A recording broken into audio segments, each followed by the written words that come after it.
Well, hello and thank you for joining me for the Alex on Tech and ITY TV interview. I'm joined today by Ram Chakravarti. He's the CTO of BMC Software. Joining us from San Francisco, welcome to the program. That's awesome, Alex. Wonderful to meet you. And I'm thrilled to be part of this conversation. By way of background, yes, I live in the west coast of the United States in the San Francisco Bay Area, and I'm the CTO of BMC. BMC Software has been around for 40 years, and we have over 6,000 employees worldwide. And in terms of additional background for BMC, the calling card for us is that our portfolio serves the needs of some of the world's most famous brands in meeting some of their most complex technology infrastructure needs. And our evolution as a company has always been two-pronged. Number one, driven by innovation, and number two, doing what's best for our customers. Well, thank you for joining us. I really appreciate that. And could you just also briefly explain what are some of the products and services that BMC is most well known for in 2022?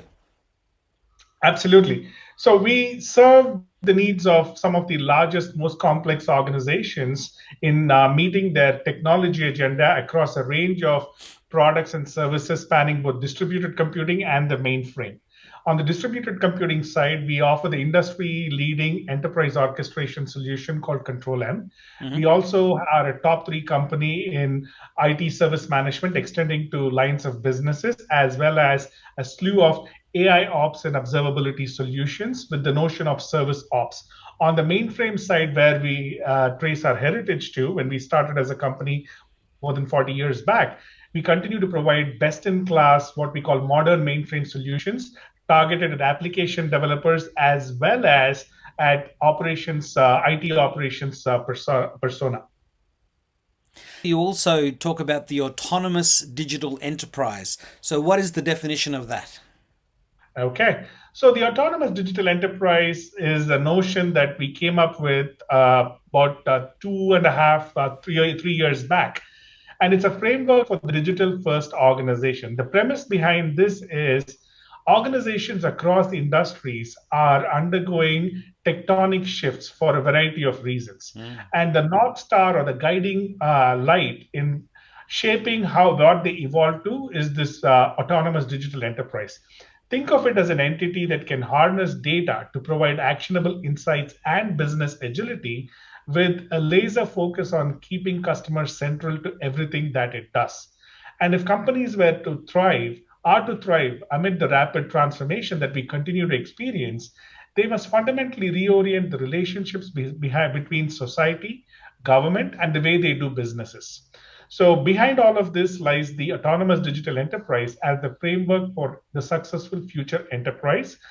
And in other words, I would basically say it's for the digital first business characterized by distinct technology tenets and operating model characteristics that support a company's ongoing evolution, in some cases, fundamental transformation.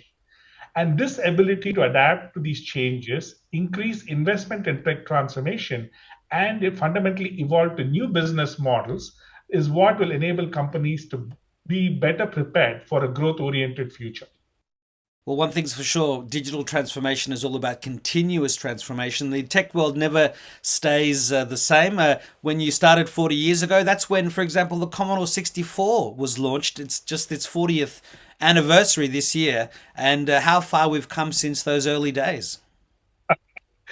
Touche, well said. Absolutely, it's remarkable if you kind of go back in time and trace history and how everything's evolved in the last 40 or so years from a technology standpoint. This is the connectivity era that we speak of now, which took over from the compute era, and it's just amazing how this change and progress from a technology orientation has been fundamentally remarkable. Yeah, the old hockey stick of exponential growth. And I always like to think that the best is yet to come. But you recently wrote about digital transformation requiring a culture of innovation, and that was published in ITY and I'm sure other places as well. And it eloquently explained your view on how to foster, build, and then actually put an innovative culture into practice. How to get true company-wide engagement that delivers tangible benefits to the company's products and services, how to measure it, and more. But let's start at the beginning.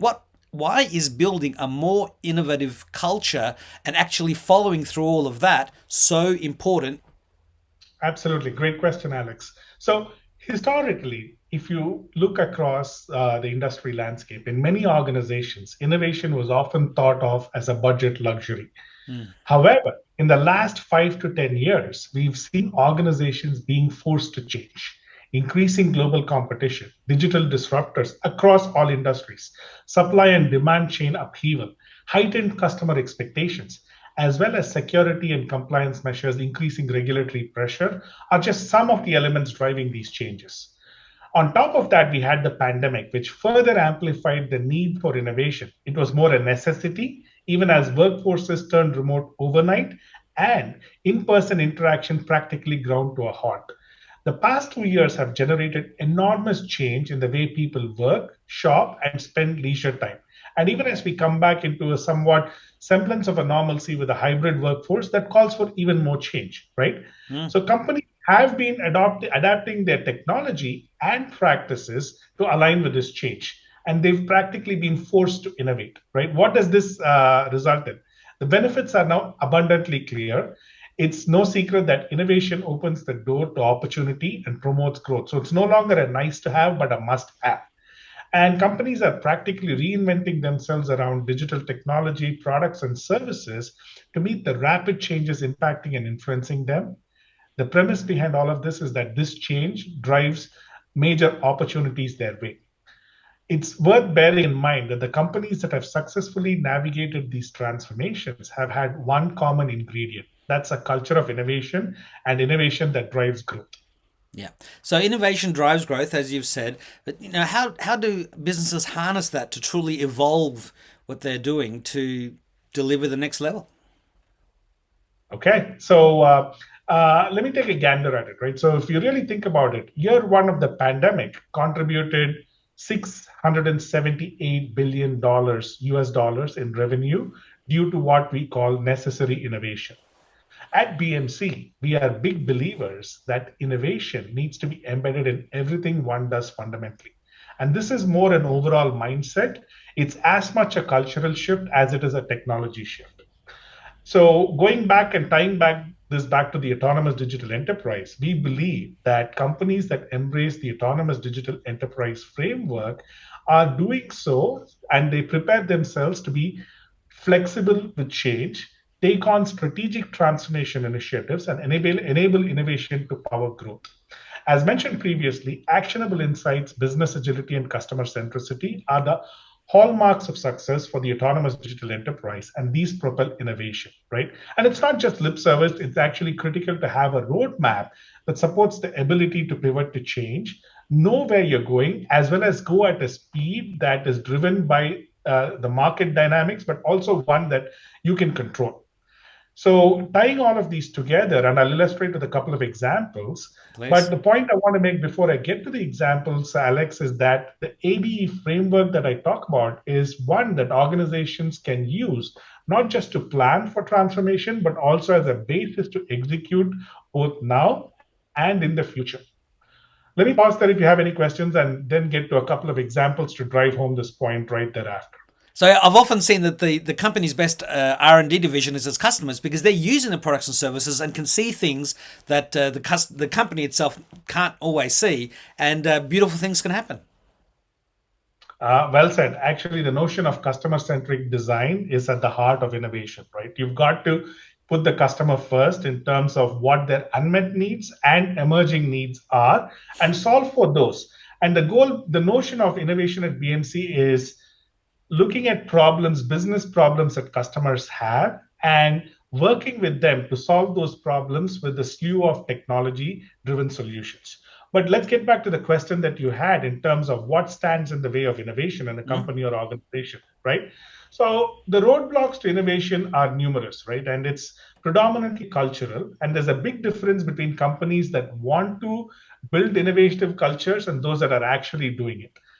Typically, things that come in the way are turf wars between various parts of the organization. Mm. Budgetary constraints are definitely what you call barriers to success, but they don't have to be to the extent that they are played out to be.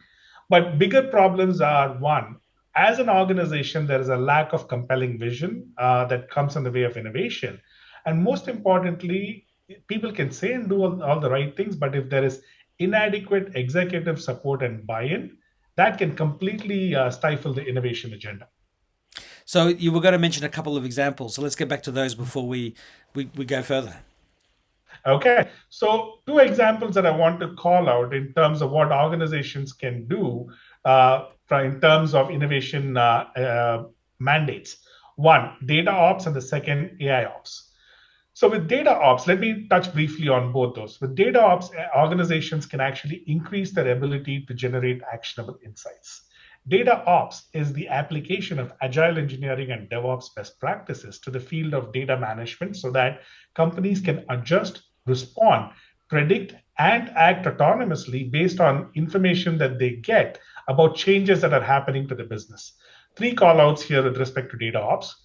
Orchestration of a data pipeline. This is critical in order to move data quickly and accurately across a myriad of systems from collection points to processing and output. Second, let's exploit AI and relative technologies to optimize the health and performance of a data pipeline, among other things.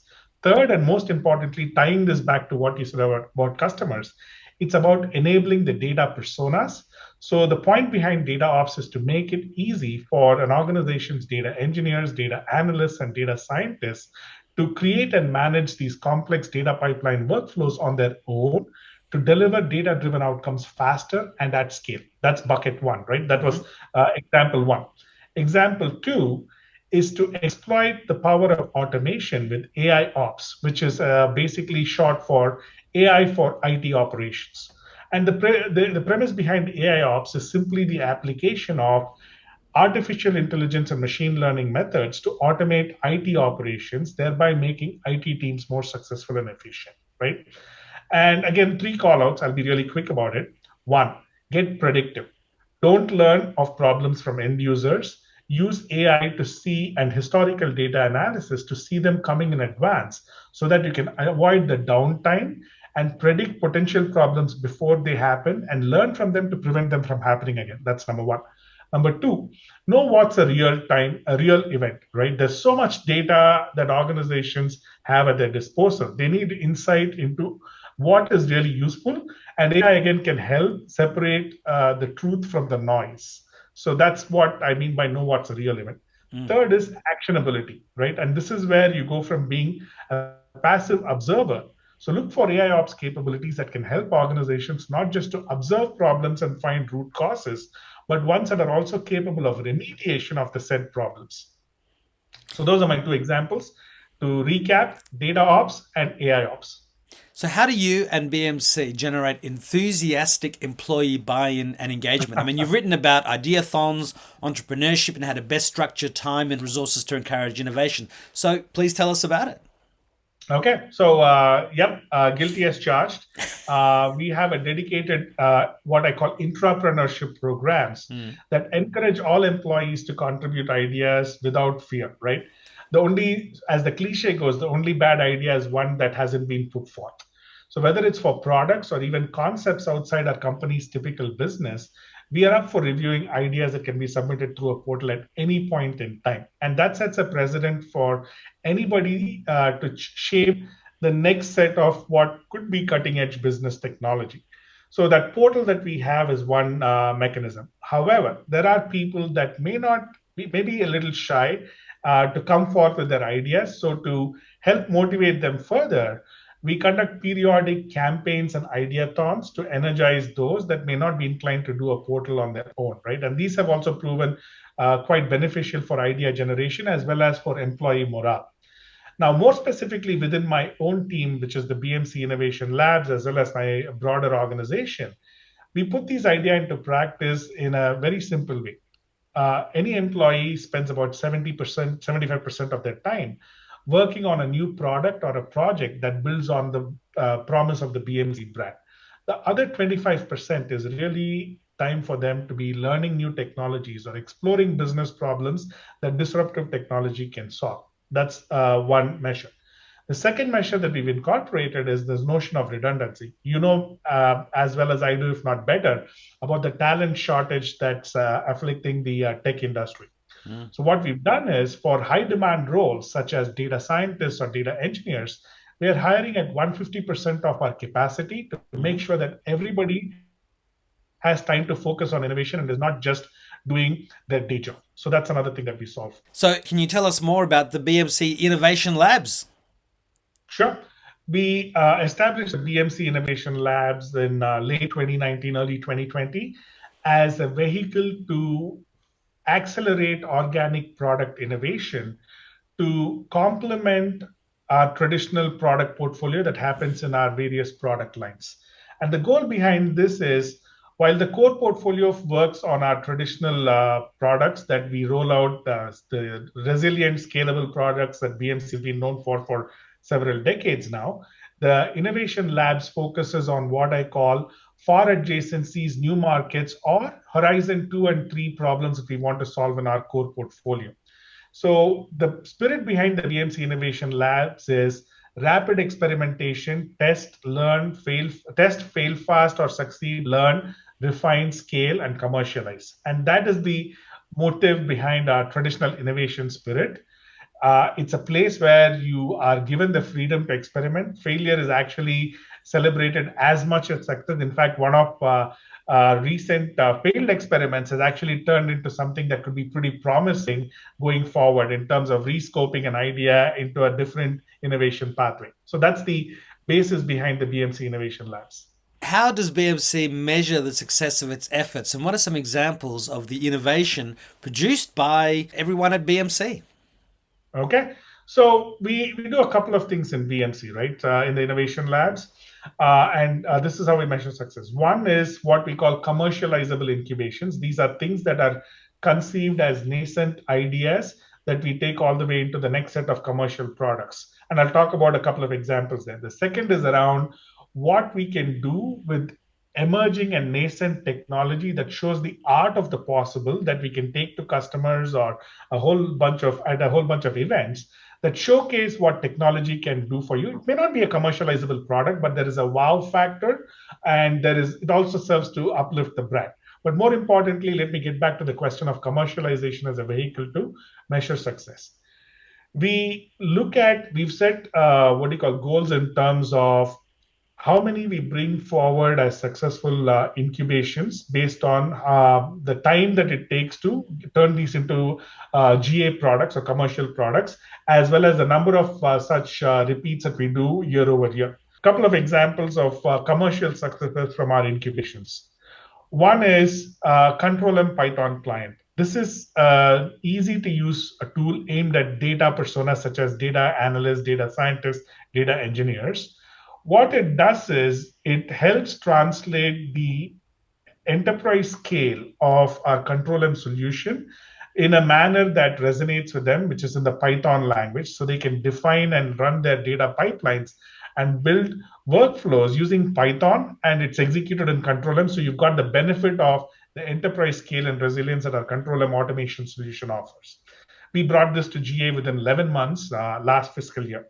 The second incubation is around log data enrichment, which has actually become an important addition to our already successful Helix Operations Management, Helix Log Analytics solution.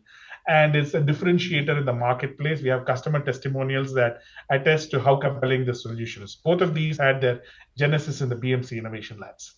Can you please tell us about some of your customers in Australia and I guess the region and how they've implemented your technology, some success stories? Absolutely. I'll give you a couple of examples and also talk about what we do, how we engage with our Australian customers.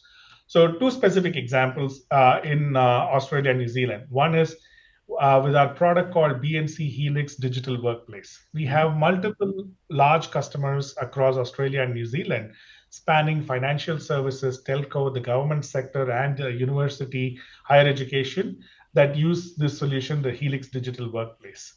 What the solution does for our customers is that it helps them to securely transform their customer and end user experiences while enabling and empowering hybrid workplaces and people. With the recent pandemic, that's an important factor, right? And our solution actually helps them in terms of simplifying and automating while also reducing the overall costs. So two of the examples, customers that have used this account for uh, the largest deployments of Helix digital workplace in the world. That's example one. Second example is again our workload automation or enterprise orchestration solution, Control M. And with Control M, it's got a huge presence in the financial services sector. So a large financial services institution in Australia is leveraging our data and workflows orchestration capabilities to drive operational insights to help with anti-money laundering and cyber fraud and theft, both of which are critical to know your customer and a host of other regulatory mandates that are fundamentally must-haves for organizations. So these are examples. Now, what we also have started doing with customers in Australia, and this is something super exciting, is to co-innovate with customers, tracing it back to what you said about customers being the driving the innovation in organizations and product innovations. We work with customers in two ways. One is design partnerships, which is a light touch vehicle where the customer is engaged from concept all the way through commercialization through a series of light touch engagements to validate what we are doing and help us refine the solution. The second is what we call co-innovation, which is a little more active involvement by the customer. So this is active collaboration where the customers and our teams work together to actually solve business problems with emerging technology. And the focus here is on a specific business problem that can be solved with a specific technology and what we can do together to provide a solution to customers that gets them faster time to value. So that's how we engage with customers. Excellent. So, how do you see BMC evolving over the next couple of years? Oh boy. Okay. Where do I begin? I could talk about this for hours. No, just kidding. Kidding aside. Um, the goal is going to be the same, which is addressing our customers' needs, both unmet and emerging needs, and anticipating what they will be looking for. And for Mm. this, you need to have an industry perspective. And for this, you need data across all industries as well as specific to an industry that informs you of industry specific evolutions as well as things that can be applied across industries, right? But if I step back and go back to this theme of data, I go on the premise that data is the modern currency and that every company, second premise is that every company is now a tech driven company. With these two as the fundamental premises, we actually have an opportunity to help our customers across the world in meeting their unmet and emerging needs, right? So, one way we aim to do that and amp up is this notion of data ops that I talked about. What this is at the heart of data ops, it's not about data and analytics. There are multiple organizations that provide solutions there. It's about the ability to successfully operationalize data insights. And that, I believe, is a problem that is worth solving for our customers. And there's huge growth opportunities in this space that actually build on BMC's heritage strengths in automation, as well as a whole host of other capabilities. So that's just one example. We are super excited to be supporting the ongoing transformation across industries. And there is definitely a lot underway that highlights the immense opportunity. To close, what I would say with respect to this question is overall, our goal is to speed the time to innovation and focus on ways that can delight our customers, creating the best experiences for our customers as well as for our own employees so we can grow as an organization. That's what the future holds for BMC. Well, it sounds extremely exciting. All the things that you're doing, and all the the future crystal ball gazing and making that actually come to life. What is a day in the life like for a CTO of one of the world's biggest tech companies? Okay, now you're putting me in the spot. Okay, so let me try and do my best. Um, I classify my remit into five buckets that I call the five I's, and these are ideate, innovate, influence, impact, and infuse. Right. So let me talk about these. Ideate, where I spend about 20% of my time. This is about tech strategy development based on market research and competitive analysis to determine the next set of strategic bets for BMC and determining those business problems that can be solved with technologies across those strategic bets. The second is innovate, which is about 30% of my time. Here it's about experimenting, scaling, and commercializing to deliver the next set of innovative solutions, as well as the showcases that scream BMC innovation. Now, my days of coding are over, but innovation is where we take the output of ideate, which I talked about previously, and start building technology. So what I do is I spend time to ensure that my team's working on solving relevant business problems with technology, ensuring that my team can be successful, and lastly, that what we do contributes to BMC's and our customer success. That's bucket two. Third is impact, which is about 10% of my time, which is focusing on the inorganic aspirations that span M&As and product partnerships to complement our organic aspirations. Bucket four is influence, which is about 20% of my time. And that's about serving as a credible technology evangelist, meeting with customers, analysts, media, partners, and talking about the BMC vision, innovation, listening to customers' challenges, and working with them actively to resolve challenges. Bucket number five, which is infuse, is 20% of my time. This is all about the people and culture focus, right?